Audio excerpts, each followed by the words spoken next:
Hello and welcome. I'm Rawia Alami and this is the Dailies, where we take a look at important news stories, reports, analysis and articles published in newspapers and media outlets across the world. Israeli Prime Minister Benjamin Netanyahu's visit to Washington today and his expected meeting with President Trump was the focus of many newspapers as the Gaza ceasefire negotiations continue in Doha, with American optimism that a deal might be reached this week. Other news like trade talks as the July 9th deadline to reimpose American tariffs approaches received some attention from media outlets as well. As for American newspapers, they continue to cover the tragic aftermath of the Texas flash floods as authorities continue their search for dozens of missing Texans as a result. While many American newspapers asked why were so many Texans caught off guard since the Texas Hill County is no stranger to flash floods, the New York Times published an article recounting how Kerr County repeatedly debated but never installed a modern flood warning system along the Guadalupe River, despite its history of deadly flash floods. The report highlights how officials considered sirens and other methods, but concerns about cost and taxpayer resistance meant the project was shelved. When catastrophic flooding struck last week, killing at least 80 people, including many children, residents received late or ineffective alerts, and many were caught off guard. The report quotes experts who say simple warning systems could have saved lives, but rural counties often lack the funds for such infrastructure. The disaster has ignited calls for better preparation, highlighting the dangers of relying on outdated word-of-mouth warnings in a region known as Flash Flood Alley. The report concludes that the tragedy may finally prompt change. The Wall Street Journal reported today on President Trump's 9th of July deadline for reimposing tariffs reaching up to 70% if new deals are not reached. The report explains that President Trump faces a critical week to finalize new trade deals before higher U.S. tariffs are set to hit dozens of countries. With the 9th of July deadline looming, Trump plans to send letters to trading partners warning that tariffs potentially as high as 70% will be imposed unless new agreements are reached by August 1st. While the administration claims to have struck deals with countries like Vietnam and China, many details remain unclear, and it's uncertain if those nations have agreed to Trump's terms. Negotiations with India are ongoing, and India has threatened retaliatory tariffs if no deal is reached.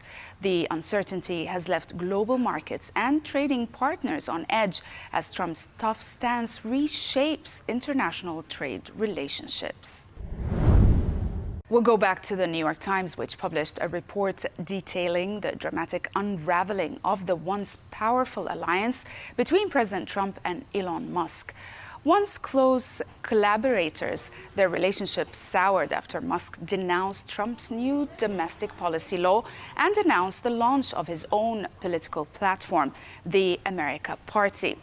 Trump also fired back on Truth Social, calling Musk a train wreck, accusing him of acting out of self-interest, especially over electric vehicle mandates and also failed NASA nominations.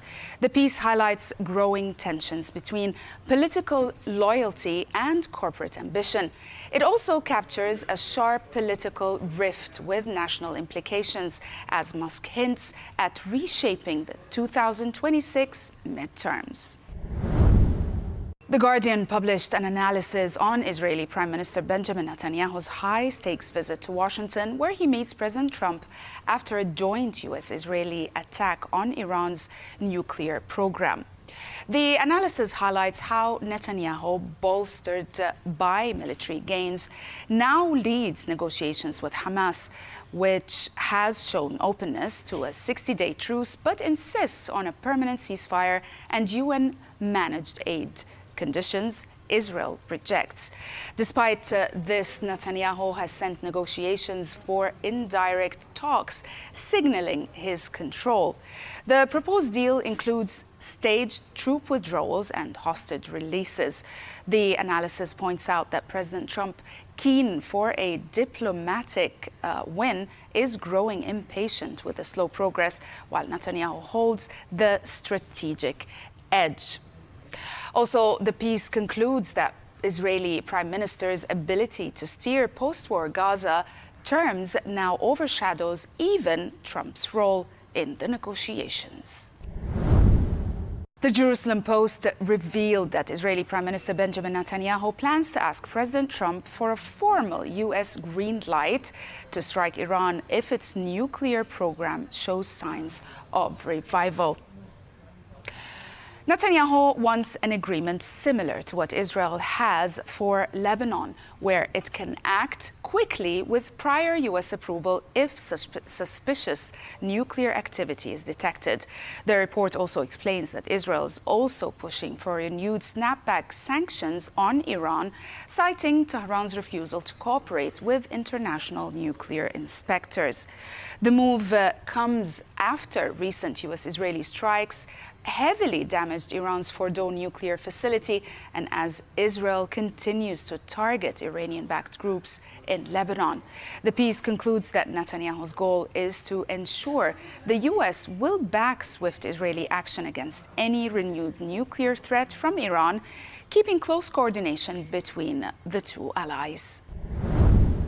Le Monde published a special report revealing how Israel carried out a coordinated campaign in June to assassinate 16 of Iran's top nuclear scientists, aiming to cripple Tehran's ability to build an atomic bomb.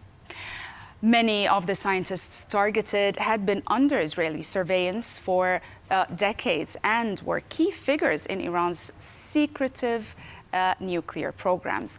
The report points out also that in addition to airstrikes that destroyed research sites and archives, Israel believes these killings have set back Iran's nuclear ambitions by years. However, experts also warn that nuclear know-how persists as surviving scientists have trained a new generation.